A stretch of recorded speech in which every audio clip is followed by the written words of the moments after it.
نبی پاک اور ان کے لشکر کا واقعہ۔ ہم نبی کریم صلی اللہ علیہ وآلہ وسلم کے ساتھ ایک سفر میں تھے کہ ہم رات بھر چلتے رہے، اور جب رات کا آخری حصہ آیا تو ہم نے پڑاؤ ڈالا، اور مسافروں کے لیے اس وقت کے پڑاؤ سے زیادہ مرغوب اور کوئی چیز نہیں ہوتی۔ پھر ہم اس طرح غافل ہو کر سو گئے کہ ہمیں سورج کی گرمی کے سوا کوئی چیز بیدار نہ کر سکی۔ سب سے پہلے بیدار ہونے والا شخص فلاں تھا، پھر فلاں، پھر فلاں۔ ابو رجا نے سب کے نام لیے، لیکن اوف کو یہ نام یاد نہیں رہے۔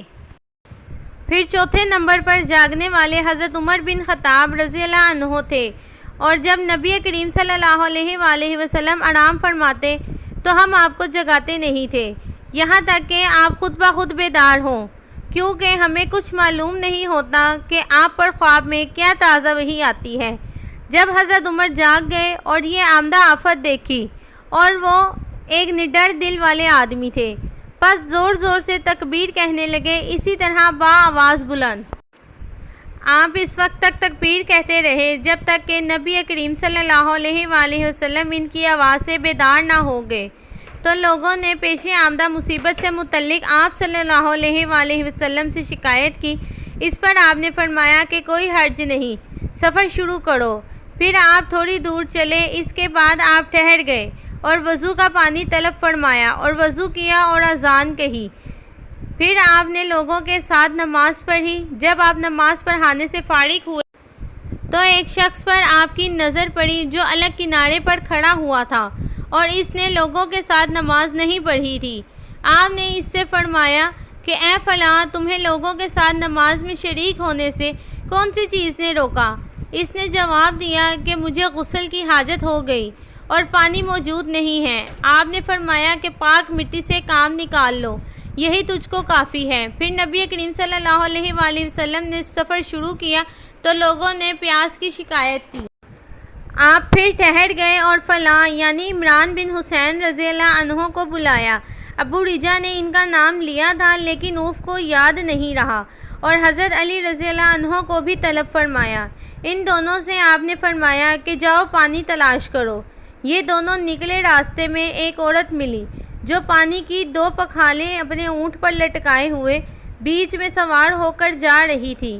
انہوں نے اس سے پوچھا کہ پانی کہاں ملتا ہے، تو اس نے جواب دیا کہ کل اسی وقت میں پانی پر موجود تھی، یعنی پانی اتنی دور ہے کہ کل میں اس وقت وہاں سے پانی لے کر چلی تھی، آج یہاں پہنچی ہوں، اور ہمارے قبیلے کے مرد لوگ پیچھے رہ گئے ہیں۔ انہوں نے اس سے کہا اچھا ہمارے ساتھ چلو۔ اس نے پوچھا کہاں چلوں؟ انہوں نے کہا رسول اللہ صلی اللہ علیہ وآلہ وسلم کی خدمت میں۔ اس نے کہا اچھا وہی جن کو لوگ صابی کہتے ہیں؟ انہوں نے کہا یہ وہی ہے جسے تم کہہ رہی ہو۔ اچھا اب چلو۔ آخر یہ دونوں حضرات اس عورت کو آن حضرت صلی اللہ علیہ وآلہ وسلم کی خدمت مبارک میں لائے اور سارا واقعہ بیان کیا۔ عمران نے کہا کہ لوگوں نے اسے اونٹ سے اتار لیا۔ پھر نبی کریم صلی اللہ علیہ وآلہ وسلم نے ایک برتن طلب فرمایا اور دونوں پکھالوں یا مشکیزوں کے منہ اس برتن میں کھول دیے، پھر ان کا اوپر کا منہ بند کر دیا، اس کے بعد نیچے کا منہ کھول دیا، اور تمام لشکریوں میں منادی کر دی گئی کہ خود بھی سیر ہو کر پانی پئیں اور اپنے تمام جانوروں وغیرہ کو بھی پلائیں۔ بس جس نے چاہا پانی پیا اور پلایا، اور سب سیر ہو گئے۔ آخر میں اس شخص کو بھی ایک برتن میں پانی دیا جسے غسل کی ضرورت تھی۔ آپ نے فرمایا لے جا اور غسل کر لے۔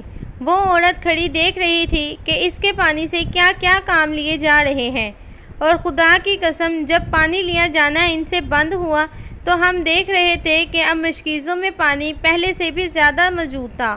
پھر نبی کریم صلی اللہ علیہ وآلہ وسلم نے فرمایا کہ کچھ اس کے لیے کھانے کی چیز جمع کرو۔ لوگوں نے اس کے لیے عمدہ قسم کی کھجور، اجوا، آٹا اور ستو اکٹھا کیا، یہاں تک کہ بہت سارا کھانا اس کے لیے جمع ہو گیا، تو اسے لوگوں نے ایک کپڑے میں رکھا اور عورت کو اونٹ پر سوار کر کے اس کے سامنے وہ کپڑا رکھ دیا۔ رسول اللہ صلی اللہ علیہ وآلہ وسلم نے اس سے فرمایا کہ تمہیں معلوم ہے کہ ہم نے تمہارے پانی میں کوئی کمی نہیں کی ہے، لیکن اللہ تعالیٰ نے ہمیں سیراب کر دیا۔ پھر وہ اپنے گھر آئی، دیر کافی ہو چکی تھی، اس لیے گھر والوں نے پوچھا کہ اے فلانی کیوں اتنی دیر ہوئی؟ اس نے کہا ایک عجیب بات ہوئی، خدا کی قسم وہ تو اس سے اور اس کے درمیان سب سے بڑا جادوگر ہے۔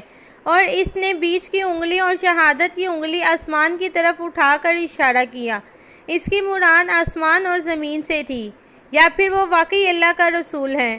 اس کے بعد مسلمان اس قبیلے کے دور و نزدیک کے مشرکین پر حملہ کیا کرتے تھے، لیکن اس گھرانے کو جس سے اس عورت کا تعلق تھا کوئی نقصان نہیں پہنچاتے تھے۔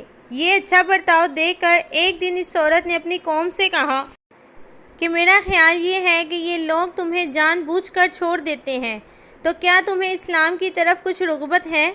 قوم نے عورت کی بات مان لی اور اسلام لے آئی۔